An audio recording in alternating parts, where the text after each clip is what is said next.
নির্দিষ্ট পরিমাণ। আপনার ইচ্ছার উপরে হজ ফরজ হয় না। আপনার মন চাইলে আপনি হজে যাবেন, মন না চাইলে যাবেন না, বিষয়টা এটা না।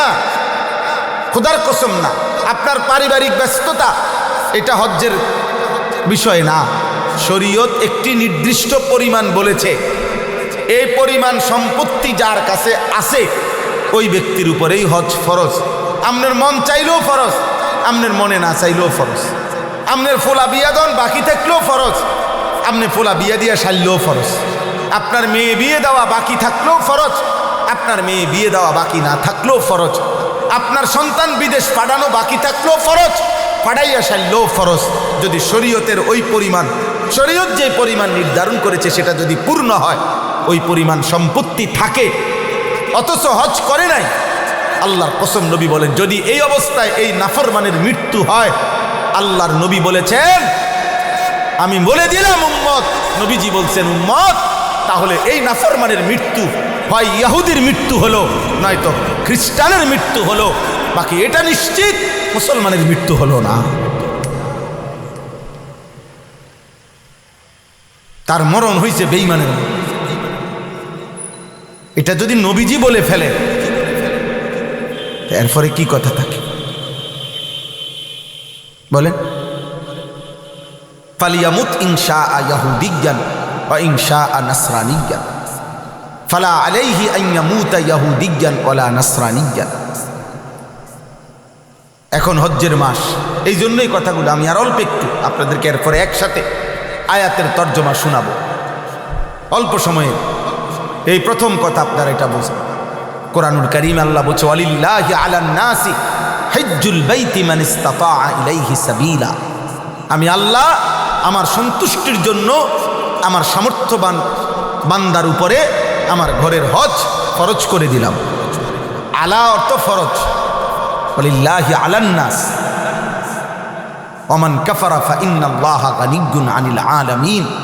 গোটা পৃথিবীর সমস্ত ঈমানদার যাদের উপরে হজ ফরজ হলো, কিন্তু যদি সে হজকে অস্বীকার করে, আল্লাহ বলে গোটা পৃথিবীর কারো মুখাপেক্ষী আমি না, আমার কোনো অসুবিধা নাই, কিন্তু আমি আল্লাহর শাস্তি কিন্তু আমি রেডি রাখছি। তুমি আইসো কবরে, তোমার আমি বুঝাই দিই। কোরআনুল কারীমে একটা আশ্চর্য আয়াত আছে, আম আবরামু আমরান ফা ইন্না মুবরিমুন। যুবক তোমাদেরকে বলি আব্বা, এই আয়াত আমার খুব ভয় লাগে। আল্লাহ কোরআন স্পষ্ট বলেছে, হে আমার নাফরমান বান্দা, তোকে আমি কি শাস্তি দেব জাহান্নামে, আমি তা নিজে রেডি করে রাখছি। তুই আমার শাস্তি থেকে কেমনে বাঁচবি, তোর হিম্মত থাকলে তুই রেডি কর। এই আয়াতের অর্থ আম আবরামু আমরান ফা ইন্না মুবরিমুন। তোমার কাছে কোনো ব্যবস্থা থাকলে তুমি রেডি করো, আমারটা আমি রেডি রাখছি। তোমার মিথ্যা, চুরি, জিনা, নারী, ছবি, অশ্লীল দৃশ্য, মোবাইল, যুবক বেনামাজি জীবন, এক ওয়াক্ত নামাজ পড়ো না, এই হাইওয়ান জন্তু জানোয়ারের এই জীবন অপেক্ষা করিস আব্বা আল্লাহর হাত থেকে বাঁচ। মার থেকে তো বাচ্চা গেলি, বাপের হাত থেকে বাচ্চা গেলি, এই সমাজের কেউ তোর লগে পারলো না। তোর গাদ্দারি চেহারার কারণে, তোর চুলের কারণে, তোর সমবয়সী কিছু মাস্তান, কিছু সন্ত্রাসী, কিছু দুষ্ট শয়তানের লগে চলস, এই কারণে হয়তো তোরে কেউ কিছু বলার সাহস করে না, মনে করে এগুলা সব এক লগে জিডি হাঁটে, এটি ডাকায়, এগুলা ধরে বইব আমারে, এই জন্য হয়তো অনেকে বলে না। কিন্তু দুনিয়া থেকে না বাচ্চা গেলি আব্বা। মা দুর্বল দেখে পারলো না আর কি, বাপে দুর্বল দেখে পারলো না আর কি, মসজিদের ইমাম সাহেব দুর্বল হইয়া পারলো না আর কি, মুয়াজ্জিন সাহেব পারলো না আর কি, কিন্তু ওই মালিকের হাত থেকে বাঁচবা কেমনে? ইন্নাল মুজরিমিনা ফি আযাবি জাহান্নাম খালিদুন। আল্লাহ বলে নাফরমান জাহান্নামের আযাবে থাকবে চিরস্থায়ী। খালিদুন, খালিদুন অনন্তকাল, যাবজ্জীবন না, চিরস্থায়ী। যাবজ্জীবনেরও একটা লিমিট আছে।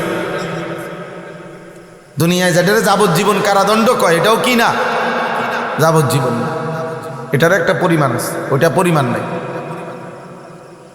লা ইউফাত্তারু আনহুম ওয়া হুম ফীহি মুবলিসুন। আল্লাহ বলে 1 সেকেন্ডের জন্য লক্ষ কোটি বছরে জাহান্নামের আগুন বিরতি দেওয়া হবে না। ওয়াহুম ফীহি মুবলিসুন। আল্লাহ বলে জাহান্নামী অনন্তকাল জাহান্নামের মধ্যে বিষণ্ণ মলিন চেহারা নিয়েই পড়ে থাকবে, কোনোদিন হাসবে না। জাহান্নামী চিৎকারি করবে চিৎকার, আর আল্লাহ বলবেন ওমা যালামনাহুম ওয়ালাকিন কানু হুমুজ যালিমিন। বান্দা আমি তোমার উপরে জুলুম করি নাই, আমি সময় দিয়েছি, আমি কিতাব দিয়েছি, আমি কখনো নবী কখনো উলামা পাঠিয়েছি, আমি আল্লাহকে চিনবার জন্য সব ব্যবস্থাপনা আমি রেখেছিলাম। আমি দুপুর 1টা বাজে জোহরের আজান দিছে, 4:30টায় আসরের আজান দিছে, 3.5 ঘন্টা পরে মাঝখানে 3.5 ঘন্টা নামাজের সময় ছিল, জোহর পড়তে পারতা। 1.25 ঘন্টা ফজরের ওয়াক্ত ছিল, নামাজ আদায় করতে পারতা, 4 রাকাত মাত্র নামাজ। 5 ঘন্টা কমপক্ষে বেলা মাকরুহ এশার ওয়াক্ত ছিল, ইজিলি তুমি পড়তে পারতা। আমি জুলুম করি নাই বান্দা, আমি জুলুম করি নাই।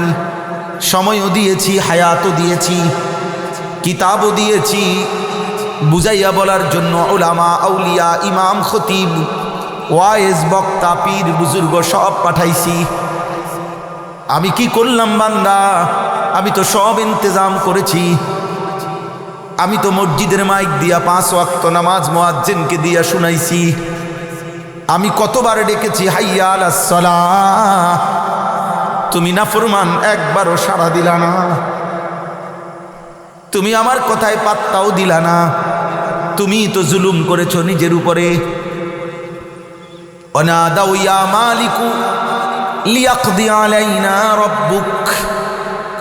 আল্লাহ বলে জাহান্নামী জাহান্নামের আগুনে অস্থির হয়ে সর্বশেষ ফেরেশতা মালিক, জাহান্নামের ফেরেশতাদের সর্দার যিনি, ওই ফেরেশতাকে ডেকে বলবে, হে মালিক ফেরেশতা, আল্লাহকে তুমি একটু বলো না আমারে মৃত্যু দিয়ে দিতে।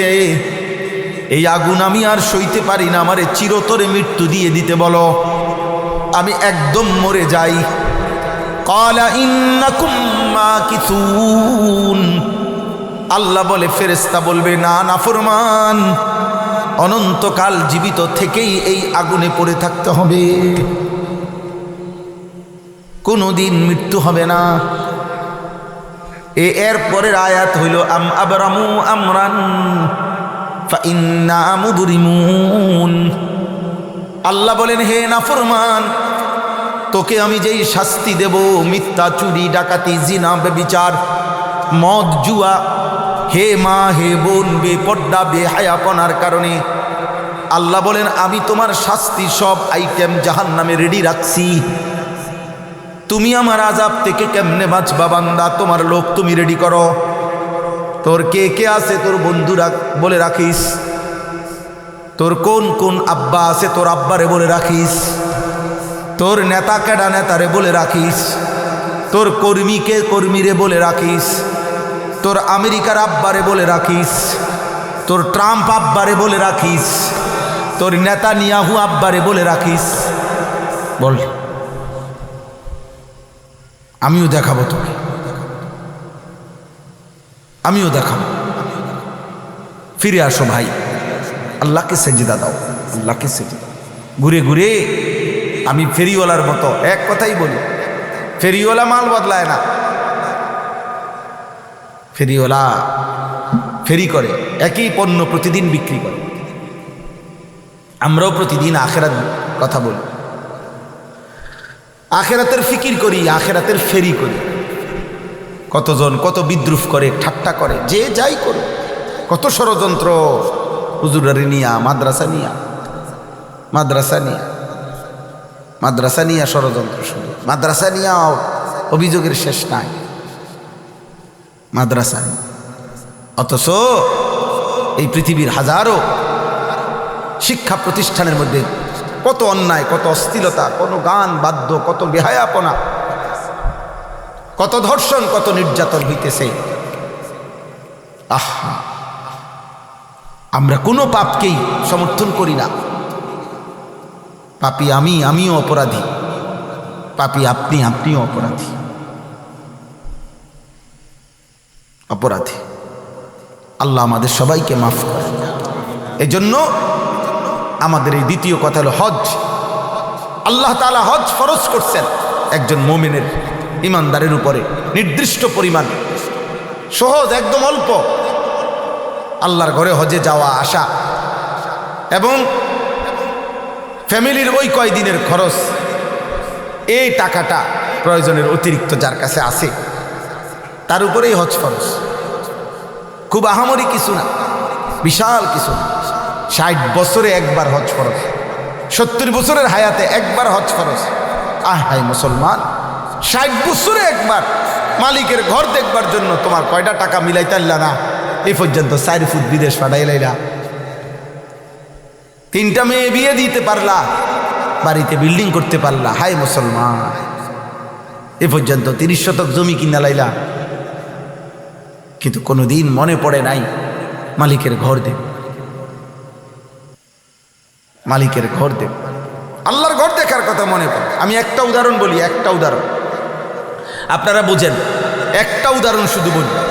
মনে করেন কোনো ব্যক্তির তার যে বসত ভিটা, যেখানে সে থাকে বসত, এই বসত ভিটার অতিরিক্ত খেতে বাইরে তার মনে করেন 10 শতক জায়গা আছে, ধরে নেন আলগা জমি আছে কদ্দুর, 10 শতক সম্পদ। এখন এই 10 শতক জায়গা এক অংশ, কিছু অংশ যদি বিক্রি করে, তাহলে হজের যাওয়া আসার যে টাকাটা এবং ওই কয়দিন ওনার যে ফ্যামিলি আছে, এই ফ্যামিলির যে স্বাভাবিক খরচ এটা হবে, এবং বাকি যেটুক সম্পত্তি আছে এটুকু দিয়েও উনি হজের থেকে ফিরে আসলে ওনার ফ্যামিলি উনি চালাইতে পারবে এই বাকি জমিটুকু দিয়া, ওইটার উপার্জন দিয়েই। আচ্ছা, আরও বাইঙ্গা বলি। মনে করেন 10 শতক জায়গা, তো 10 শতক জায়গার মধ্যে 3 শতক জায়গা এখন সর্বনিম্ন মানে স্বাভাবিকভাবে এখন বর্তমানে সর্বোচ্চ যদি 6 লাখ টাকা হয়, স্বাভাবিক মধ্যম মানের যে কোনো কারো পক্ষে হজে যাওয়া সম্ভব। তাহলে কত? 6 লাখ। আমি ধরলাম 6.5 লাখ, তো 6.5 লক্ষ টাকা ধরেন। আর ফ্যামিলি 1.5 মাস, সর্বোচ্চ 45 দিন থাকে ওইখানে, আসা যাওয়া সহ মক্কা মদিনা মিলাইয়া প্যাকেজেই 45 দিন 43 দিনের, তো 45 1.5 মাস। তো 1.5 মাসে আপনার ফ্যামিলির বাজার খরচ, ওষুধপত্র, নিত্য প্রয়োজনীয় জিনিসের খরচ ধরেন আরও 1.5 লাখ ধরে নিলাম, 1.5 লক্ষ টাকা লাগবে মনে করেন। তো কত হইল? 6.5 আর 1.5 লাখে কত? 8 লাখ। বুঝছেন না আমার হিসাবটা? এবার ওই 10 শতক জমির মধ্যে 3 শতক জমি বিক্রি করিলে মনে করেন 3 তিরিকা 9 লাখ, 4 শতক বিক্রি করিলে 4 দুগুণে 8 লাখ, এরকম ধরে নেন। হয় 2 লাখ টাকা শতক, 3 লাখ টাকা শতক, আমি ধরলাম আর কি একটা হিসাব। তাহলে এই লোকটি যদি 3 শতক জায়গা বিক্রি করে, 4 শতক জায়গা বিক্রি করে, তাহলে ওনার হজে যাওয়া আসা এবং ফ্যামিলির এই 1.5 মাসের খরচ হবে কি না? ওই এই দামে ধরলাম আমি। আচ্ছা, এরপরে আরও রয়েছে 6 শতক জায়গা, 7 শতক জায়গা। এই পৃথিবীতে ওনার আর কোনো বাজার নাই, ব্যবসা নাই, দোকান নাই, কিচ্ছু নাই, ধরেন শুধু আর এই 6 শতক জমি। আইয়া সারিলে উনি ইচ্ছা করলে এই 6 শতক জমিতে যে পরিমাণ ফসল হয় ওনার ফ্যামিলি চলবে। ধরেন যদি এটুকু হয়, আর কিচ্ছু নাই, ফুট বিদেশ নাই, আর কোনো দোকান নাই, ব্যবসা নাই, চাকরি নাই, কিচ্ছু নাই কামাই, শুধু এটুকু জমি আছে আলগা বসতের অতিরিক্ত, যেখান থেকে কিছু বিক্রি করলে হজ্জের টাকা এবং 1.5 মাসের এই ফ্যামিলির টাকা হবে। আর আসার পরে এই জমি দিয়ে ইচ্ছা করলে বাকিটা দিয়া ফ্যামিলির সংসার চালাইতে পারবে। বিশ্বাস করেন, এখানে ওলামায়ে কেরাম আছে, এই মুসলমানের উপরে হজ ফরজ, 100 ফরজ, 100 ফরজ।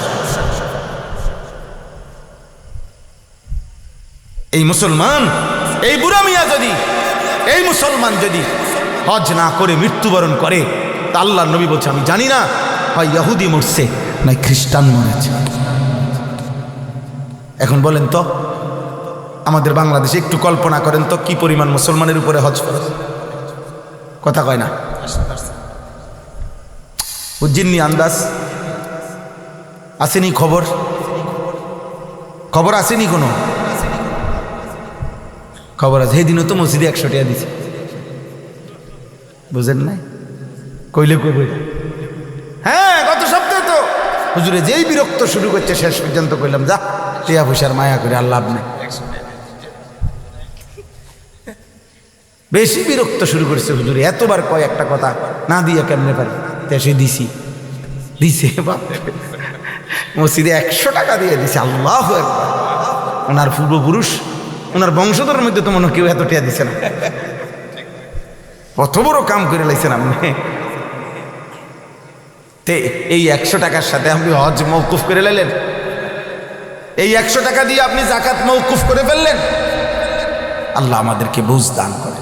তাহলে এই জন্য আপনাদের প্রত্যেকের কাছে অনুরোধ, আপনারা আপনাদের সম্পত্তি যারা উপার্জন করেন, প্রবাসী অনেক লোক আছে, দেশের আছে, অনেক মা বোন আছে যাদের কাছে স্বর্ণ আছে, রূপাও আছে, অথবা যাদের কাছে কিছু স্বর্ণ আছে, কিছু জমা টাকাও আছে, এই জাতীয় অসংখ্য মহিলাদের উপরে হজ ফরজ, কোরবানি ফরজ। এই মহিলাদের হিসাব করা, ওনার সম্পত্তি উনি জানাইতে হবে। কোনো আলেমে দ্বীনের কাছে তিনি জানাবে যে আমার সম্পত্তি আছে 2 ভরি, আরে স্বর্ণ, আমার কাছে টাকা আছে 20,000। এমন অসংখ্য মহিলাদের উপরে কোরবানি ওয়াজিব, পুরুষের উপরে কোরবানি ওয়াজিব। কোরবানির দিন 3 দিন, প্রথম দিন সুবহে সাদিক থেকে নিয়ে এসো, তৃতীয় দিন মাগরিব পর্যন্ত যার কাছেই আপনার 52.5 তোলা রূপা সমপরিমাণ টাকা অতিরিক্ত আছে, আসবে, মনে করেন এবারে বাইতে আইছে ঈদ উপলক্ষে, আইয়া আপনার 3 লাখ পাওনার টাকা আগে দিয়ে দিছে ঈদের দিন বা ঈদের পরের দিন সকালবেলা, বুঝেন না ঈশা? এটা আপনার অতিরিক্ত টাকা এখন পাইলেন আপনার উপরে। এই 52.5 ভরি রূপার দাম যদি হয় এই 3 লাখ টাকা, তাইলে আপনার উপরে কোরবানি ওয়াজিব। আপনি এটা এই কোরবানি এমন করলে হবে নি না। আল্লাহ তো দেখছেন, আল্লাহ কি দেখছেন কিনা বলেন? রাসূলুল্লাহ সাল্লাল্লাহু আলাইহি সাল্লাম বলে দিছেন, তখনকার যুগে ছাগল বকরি হিসাব করে জাকাত দিত। এই হিসাবে যাতে জাকাত না আসে, জন্য 2-1 জনে কৌশল বাইর করছিল। আপনার ছাগল কমায় লাইতো, 3-4 খানি কি করত, এটা ছড়ায় রাখতো, হ্যানে 30টা, হ্যানে 40টা, হ্যানে 70টা। নাই আমার কাছে এতটি নাই, 150টা ছাগল একসাথে নাই, আসলে ওই 3-4 খানে থুই আইছে। নবী সাল্লাল্লাহু আলাইহি ওয়াসাল্লাম স্পষ্টভাবে নিষেধ করছে, জাকাত থেকে বাঁচার জন্য তোমরা এমনটা কোনোভাবেই করো, এমনটা করো না। আমার ভাই, অনেক রাত হয়েছে, আপনারা কষ্ট করছেন, কিন্তু আপনাদের কাছে এই মৌসুম এখন হজ্জের মৌসুম, কোরবানির মৌসুম, এই জন্য বললাম। নবীজি বলছে যার সামর্থ্য আছে অথচ কোরবানি আদায় করে নাই, খোদার কসম নবী বলছে ফালা ইয়াকরাবান্না মুসাল্লানা, সে যেন আমাদের ঈদগাহে না আসে, সে যেন মুসলমানদের সাথে নামাজে না আসে। তুমি আইসো না। সামর্থ্য ছিল কোরবানি, বাফে ফুতে বিদেশ থেকে টাকা পাঠায়, টাকা 30,000 দিয়ে দিছে, বাইত কোরবানি দিয়েন, বাইত কোরবানি দিয়েন, আব্বার নামে কোরবানি দিছে, মার নামে। তো তোমার কাছে না টাকা আছে, তো তোমার উপরে যে কোরবানি ওয়াজিব সেটা কই? বলবে যে বাড়িতে না টাকা দিছি, তো বাড়ির যে টাকা দিছে এটা তো তুমি সারা বছরই বাড়িতে টাকা দাও, বছরে অন্য সময় সে টাকা দেয় না, কথা বলেন না? তো বাবা মারে তো তুমি টাকা দিছো, তো তোমার নিজের হুকুম কই, তোমার ওয়াজিব আদায় হলো কই? শহরে ছেলেটা চাকরি করে, বাজারে ব্যবসা করে, বিয়ে করে নাই বুঝলাম, একসাথে সংসার, কিন্তু তোমার তো উপার্জন আছে। তো তোমার ঈদের দিনের হিসাবে যদি 52.5 ভরি রূপার দাম সমপরিমাণ টাকা তোমার কাছে অতিরিক্ত থাকে, তোমার উপরে তো কোরবানি ওয়াজিব না। এতে টাকা 10,000 হেতে দিছে, বড় মিয়া দিছে 15,000, মাঝা মিয়া দিছে 18,000, মিলাইয়া বাইত কোরবানি দিছে। এটি নিয়ে কোরবানি, কোরবানি বুঝি এমনি হয়? কোরবানি বুঝি ফ্যামিলি প্রতি একজন, কথা বলেন না কেন? কোরবানি মানে কি আমরা ঘরে একটা শরীক কোরবানি হইলেই হইল, এটা নিয়ে কয় কোরবানি? যত জনের উপরে কোরবানি ওয়াজিব, মাথা পিছু প্রত্যেকের উপরে কোরবানি দিতে হবে। এটা তো ইবাদত, এটা তো গোশত না, এটা কি ইবাদত, এটা তো ইবাদত। আল্লাহ আমাদেরকে বুঝ দান করেন। অতএব আমরা আজকে আপনাদের কাছে সংক্ষেপে এই তিনটা, এটা নফল না, এটা ফরজ এবং ওয়াজিব, জাকাত, হজ, কোরবানি, দয়া করে প্রত্যেক ছেলেদের মধ্যে যারা আসো উপার্জন করো, উপার্জন, চাকরি করো, ব্যবসা করো, ক্ষেত করো, বিদেশ থাকে, শহরে চাকরি করে, যাদের রোজগার আছে, রোজগার উপার্জন আছে, এমন প্রত্যেক মুসলমান আপনাদের কাছে অনুরোধ, আপনারা অবশ্যই অবশ্যই কোনো নির্ভরযোগ্য আলেমের কাছে জিজ্ঞাসা করে নেবেন, বলে নেবেন যে হুজুর আমার এত টাকা আছে, আমার উপরে কোরবানি আসবে কি? বলেন ইনশাআল্লাহ। আমরা বললাম আপনাদের কাছে অনুরোধ করব, এটা আমাদের দায়িত্ব, এটা আমাদের দায়িত্ব। আমার উপরে হজ ফরজ কিনা আপনি বলেন, কি এর হজ, অনফোলা বিয়ে দিয়ে সারছি না, মেয়ে বিয়ে দিয়ে সারছি না, এগুলো কোনো কথা না, এগুলোর সাথে কোনো হজ্জের বিধান নয়। হজ আল্লাহর পক্ষ থেকে ফরজ ইবাদত।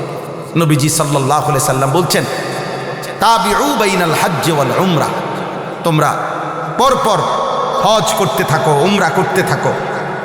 নবীজি ওয়াদা দিছেন, হজ করিলে, উমরা করিলে, আল্লাহর কসম নবী বলছে, তোমাদের দারিদ্রতা, অভাব এবং গুনাহ এভাবে মুছে যাবে, মিটে যাবে, সরে যাবে, যেভাবে লোহা, স্বর্ণ, রৌপ্য আগুনের মধ্যে ঝংকার পুরাইবার জন্য আগুনে দিয়া যেমনি লোহার ঝংকার, স্বর্ণের খাদ যেভাবে পরিষ্কার করে, আল্লাহ নবী বলেন হজ এবং উমরা তোমাদের অভাব, দারিদ্রতা এবং গুনাহ এভাবে পরিষ্কার করে।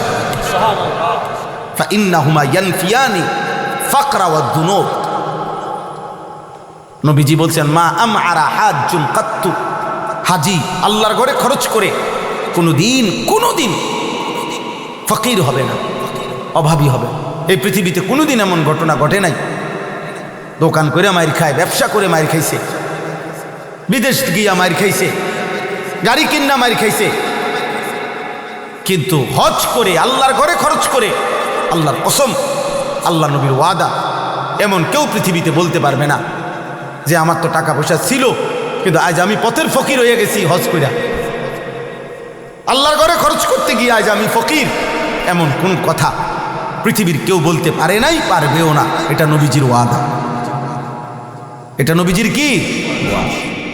নবী সাল্লাল্লাহু আলাইহি ওয়াসাল্লাম বলছেন, কোরআনে আল্লাহ বলছেন, বিয়ে করো মুমিন, তুমি অভাবী, আল্লাহ তাআলা বলছেন আমি ওয়াদা দিলাম বিবাহের বরকতে আমি তোমারে ধনী বানায় দেব।